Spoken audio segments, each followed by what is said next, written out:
I'm Catherine. I have a husband, Jack, whom I've been married to for almost a year now. Jack and I were living happily for a long time. However, there's someone trying to get in the way of our relationship. That person is my childhood friend, Emily. It seemed like Emily was after my husband, Jack. I kind of knew about Emily's feelings for Jack even before we got married. Lately, her efforts to appeal to Jack have been so blatant. It's off-putting. The situation has been strange ever since I first introduced Jack to Emily. Wait, he's really your boyfriend, Catherine? No way, he's way too good for you. Ever since then, every time we meet, she would ask about Jack. Aren't you with him today? Tell me more about your boyfriend. He's so kind and handsome, plus smart to boot. Catherine, that's just not fair. I wish I had met him first. She would say things like that. It might sound like she's joking, but her expression was dead serious.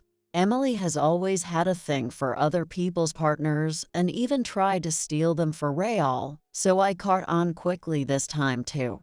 Remember how you lost a friend before because you were too interested in their boyfriend? Do you want me to dislike you too? Stop thinking weird stuff. I've confronted her directly like that before. Despite that, after we get married, her attempts to appeal have only gotten stronger. I just can't deal with this.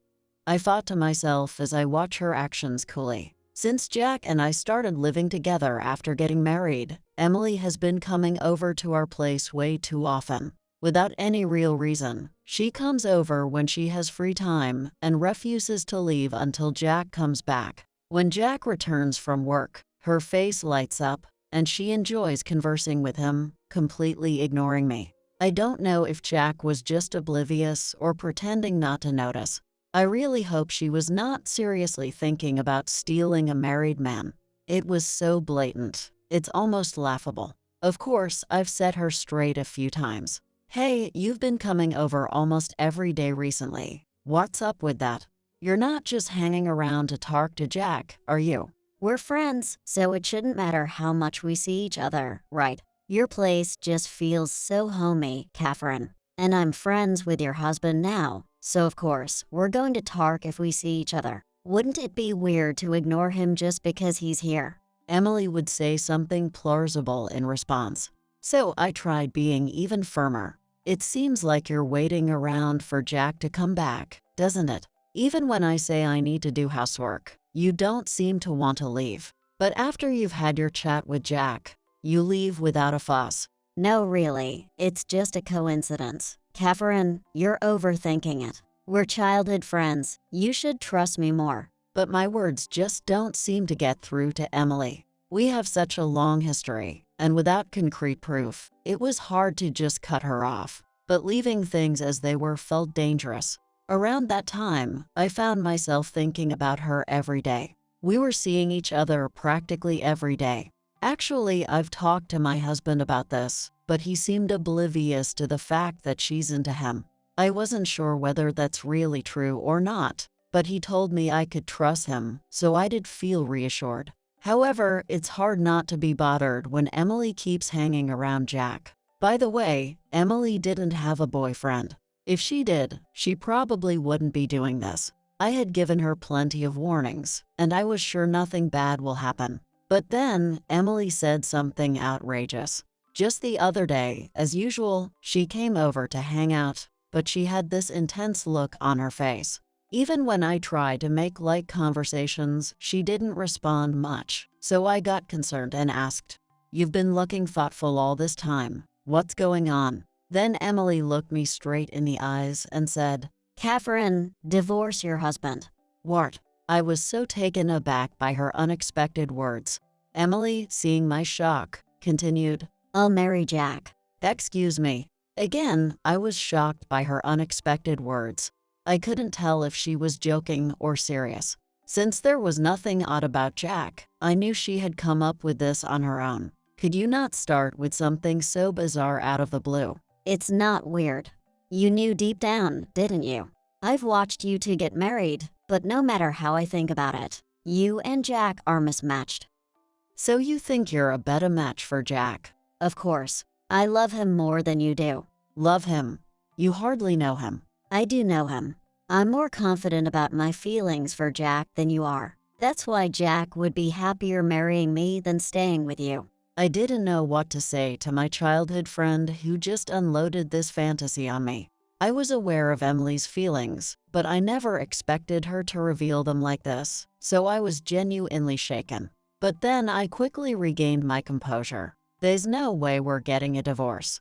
You really need to get over it. Then Emily glared at me, yelling, Just break up already. I've decided I'll marry him. Jack is too good to be with someone like you, Catherine.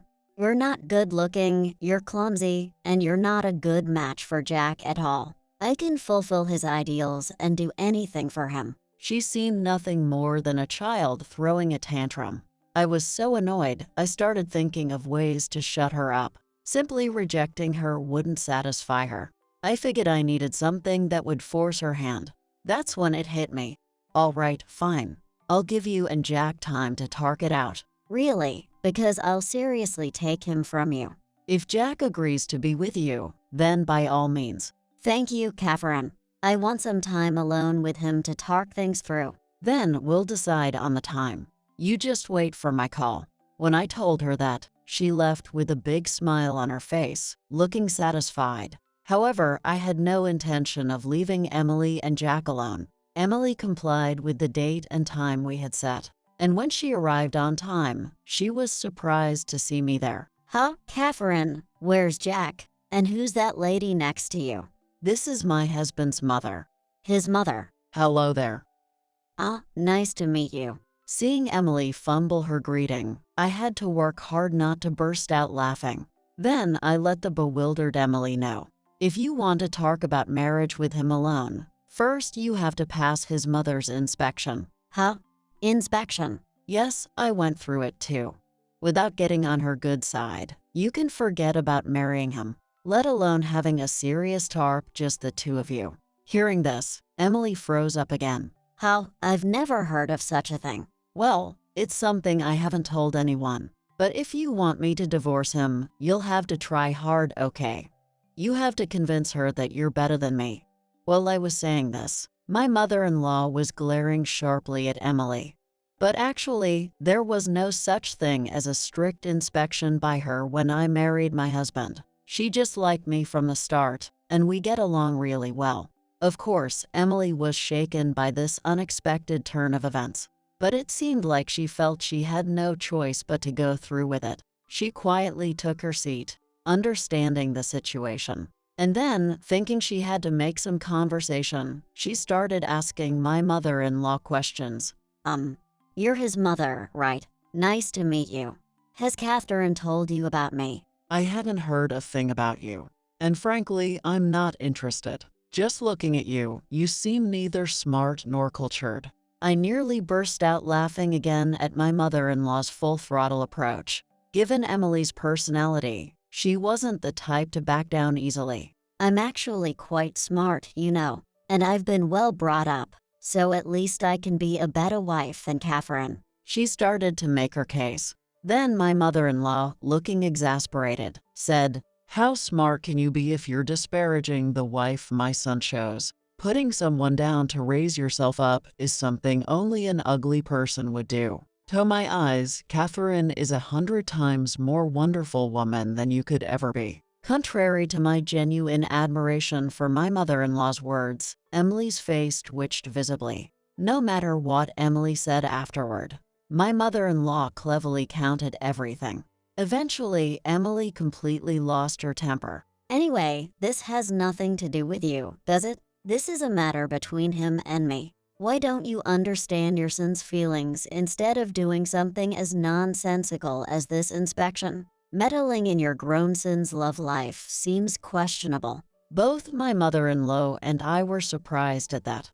But my mother-in-law remained calm to the end. "It does involve me. If you were to marry my son, you would be living with me, and I always put my son's feelings first. It's only natural for a parent to want their child's happiness." Emily's eyes widened at my mother-in-law's words. It seemed the idea of living together was unexpected to her. Living together. But you're not living together now, are you?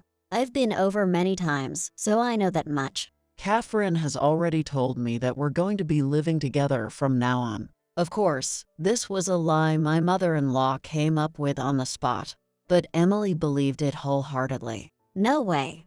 I can't live with someone like you. She muttered something like that. Emily seemed to be at a loss. After that, her momentum gradually dwindled.